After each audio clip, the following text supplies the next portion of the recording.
The movie opens right after the events of the first film, where the young boy Christopher befriended Winnie-the-Pooh and his friends in the 100 Acre Woods. Christopher used to bring them food regularly until he left to attend college, and as a result, the animals began to starve. Then, they started going out and killing people, but Christopher somehow managed to escape from them. Although our protagonist, Christopher, managed to make it out alive, most of the townspeople refused to believe in his story.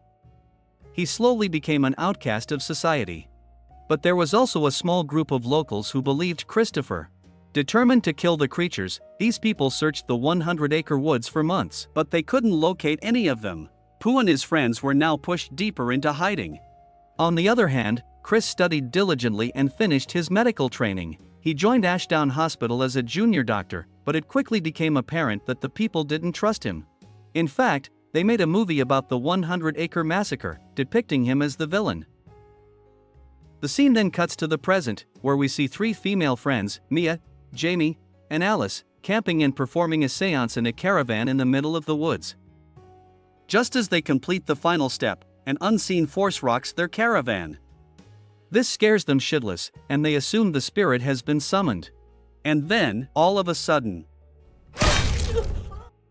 Alice, who was leaning against the caravan wall, is stabbed right through the chest by someone. At this moment, Jamie rushes to close the door, but the mysterious being slams it hard, crushing her fingers. It then uses its brute strength to slowly push the caravan towards the lake. Terrified, Mia escapes through the back window and tries to get away on her quad bike, but it doesn't seem to start. The perpetrator turns out to be none other than the monstrous Pooh, who flips over the caravan with Jamie still inside. To make matters worse, a cloth catches fire, and the poor girl is badly burned. Pooh then turns his attention toward Mia and makes her step on a bear trap. Then, he drags her away from the quad bike and starts breaking all her appendages one by one. Mia pleads for mercy, but Pooh responds by driving her head into the same bear trap, resulting in a horrific death. Meanwhile, Jamie's face has been completely disfigured by the fire. As if that wasn't enough, the second creature, Owl, shows his presence. He grabs a large piece of log and crushes Jamie's head into pieces. The scene then cuts to Christopher, who's in the midst of a hypnotherapy session. Turns out, he's trying to recall an important memory from his childhood days. He's starting to see images of his time with Pooh. However, after that, it's all blurry, and he can't seem to recall that important memory. After the session ends, Chris finds his best friend, Lexi, waiting for him outside. Despite all the controversy surrounding him, she has still remained by his side and believes in his story. Upon reaching home with Lexi, Chris learns that his car has been vandalized with the words "murderer" spray painted on it. His dad tries his best to cheer him up, but it seems that Chris is deeply affected. Back in the woods, the police come across the caravan massacre and are completely shocked. As they use the radio to call for backup, we see an unknown man listening to their conversation from his home. The next scene takes us to the 100 Acre Forest, where we see three armed men. They are among the select group of people who believe in Chris' story that animal-like creatures caused the massacre. Elsewhere, we see that Pooh and his friends have started living inside a large tree. Owl reveals that he saw some hunters looking for them. He then goes on a rant about how the humans of Ashdown look upon them like some sort of plague. Owl also reiterates that if they don't stand up and fight for themselves, the humans will kill them first. Upon hearing this, all his friends Piglet, Tigger, and Pooh are filled with rage. Back in the forest, the three men soon hear noises coming from a distance, so one of them heads there to investigate. But this turns out to be a grave mistake, as he is easily taken down by Pooh. Meanwhile, the other two men also hear unusual sounds, right when Piglet attacks them out of nowhere. Seeing Piglet, the two realize that Chris was telling the truth after all, and kill the creature. All of us. Soon, they find their third friend in a vegetative state, with his neck ripped out. Pooh then appears and uses Daryl's shotgun to blow up the second guy's face, and the remaining man is killed as well. In the aftermath, we see that the second guy, whose face was blown off, is still alive. He somehow makes his way out of the forest. The following morning, Chris is at the hospital, engaging in his regular duties. Unfortunately, his superior orders him to leave the job. The man reasons that while Chris is good at his work, his past history has created a negative impact on the hospital. Our poor hero has no choice but to accept his resignation. Just then, he spots a janitor whom he finds very familiar, right when several nurses burst into the hallway with the face-blown-up guy. Chris immediately recognizes him as his school friend, Aaron, and wonders what caused his injuries. Devastated from the day's events, Chris returns home and plays with his little sister, Ella. She is the only person who doesn't judge him, and she makes him smile. Back in the forest, we see a dad teaching his son about different varieties of birds. The little boy peeks through the binoculars when he suddenly witnesses the creature owl. Owl then snatches his dad away. We later see Pooh and his associates throwing the man's mutilated remains into the river. In the next scene, Chris is at his usual hypnotherapy session. He tries to remember what happened in the past. As he has visions of his friendship with Pooh, a narration reveals that Pooh was actually always evil. He used to devour flesh like he does now, but Chris, being naive and innocent, couldn't understand that. Then, the memories shift to the day of his brother Billy's birthday. Several kids had arrived for the occasion. But all of a sudden, Chris witnessed Billy being lured into a van, and he saw the kidnapper's face. But as he tries hard to recall the face, the image is still blurry, and he can't identify who it is. In the forest, a bunch of cops finally manage to locate the monster's lair. They are shocked to see mutilated human remains and other weird stuff lying around. But as expected, they are unable to escape. The creatures show up and obliterate them one after another. Elsewhere, Chris is at home, adamant on finding the kidnapper's identity. He searches the internet about the crimes that took place in 2003, the same year when Billy went missing. Chris then comes across an article that reveals that 7 children were kidnapped in 2003. He also finds an article about Arthur Gallup, a famous genetic researcher who used to experiment on animals. This man's house was mysteriously burned down, which led to his death. The following morning, a cop visits Chris with some urgent news. He reveals that Aaron has regained consciousness but is refusing to talk to anyone except Chris. In the next scene, Chris visits his injured friend and inquires about what happened. To his surprise, Aaron responds by writing on a board, "You were right." This makes Chris realize that he was attacked by the creatures. Aaron then writes, "They did this," and moves to open his bandages, revealing his gruesomely injured face. At this moment, Chris spots the same janitor from earlier peeking through the window, and it finally dawns on him that this man was Billy's kidnapper, but the janitor has already left. Elsewhere, one of Chris' friends is taking a shower at home when he hears some noises in the other room. Upon checking, he is shocked to discover pieces of meat and other human remains on the floor. The guy heads outside, only to be attacked by Owl. The creature vomits acid on his face before brutally stabbing him to death.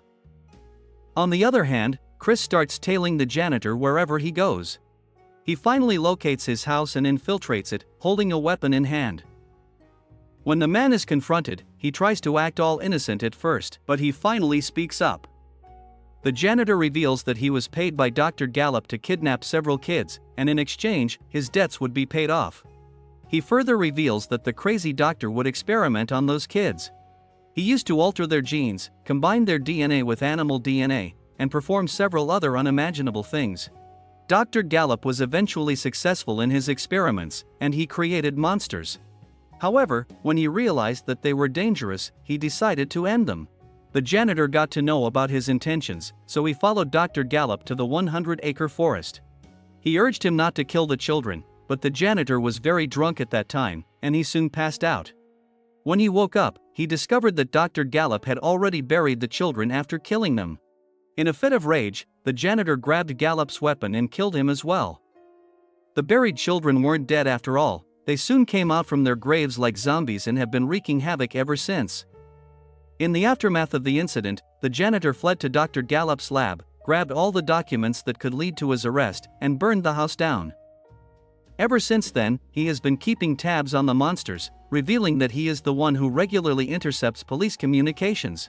The janitor says he feels extremely guilty for the crimes he committed in the past. He then ends his speech by shooting himself in the head, much to Chris' shock. On the other hand, Lexi is babysitting a kid at home when she realizes that someone has broken in. Panicked, the two immediately hide inside a small fortress, from where they operate a toy car which has a camera on it.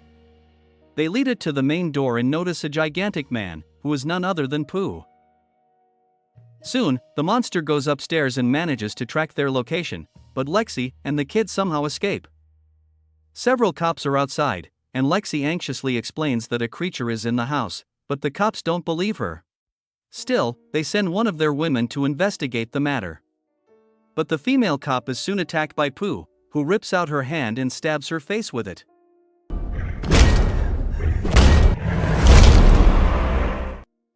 Elsewhere, we see that Chris has stolen a lot of items from the janitor's house, including Dr. Gallup's personal voice recordings and other notes.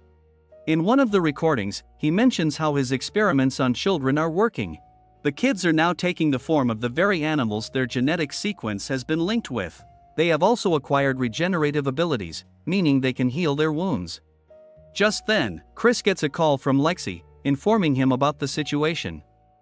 She also reveals that one of their friends was found dead earlier at his house and warns Chris to contact his parents as they could be in danger. Unfortunately, it is too late, as we see Pooh has arrived at Chris' house.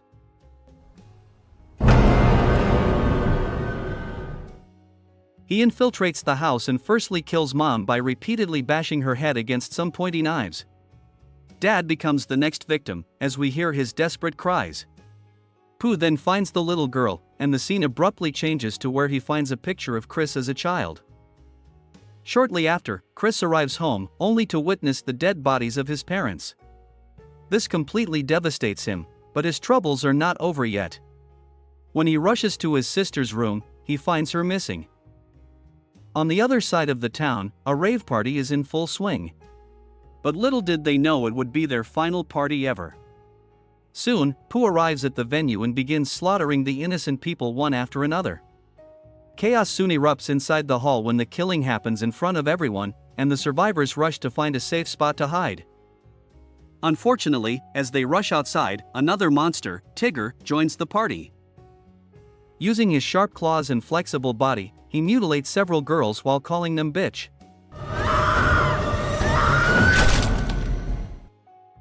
Meanwhile, Chris, who was out to find his sister, hears about the party commotion on the radio.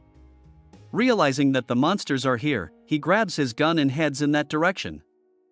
He soon arrives at the venue, only to witness the dead bodies of hundreds of people lying around. Chris then makes it to a room where he finds a girl still breathing. As he tries to talk to her, Tigger confronts him from behind, but Chris bravely shoots the creature in the abdomen. He fires several more rounds, causing Tigger to flee with grave injuries. At the same time, Pooh is going about his savage business with each of his victims. Following this, Chris rushes to the 100 Acre Woods, hoping to find his sister. Shortly after, Pooh arrives at the scene, holding a chainsaw in hand.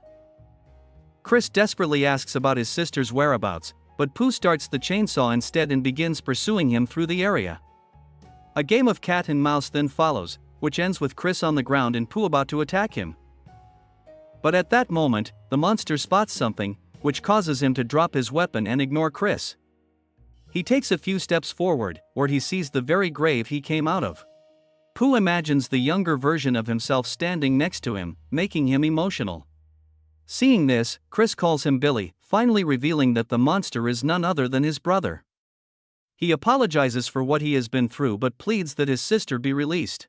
However, Pooh doesn't care about family anymore, and he picks up Chris. Lexi then arrives out of nowhere, and when Pooh is about to kill her too, Chris grabs an axe and ends up plunging it in Pooh's head, finally killing him. In the aftermath of this incident, Chris and Lexi make their way out of the forest, where the police are simply waiting for them, as they should be in this situation. An officer reveals that they found Ella at home, unharmed. Turns out Pooh never attacked the little girl. In the final scene, we are taken to the monster's lair, where Al has brought all of his deceased friends, including Pooh, Tigger, and Piglet. He applies a sticky liquid to their wounds and laughs maniacally as they start coming back to life.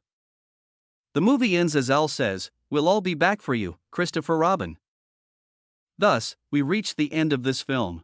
Thanks for watching. You can like this video to support us. Don't forget to subscribe for more content. See you in the next video. Goodbye.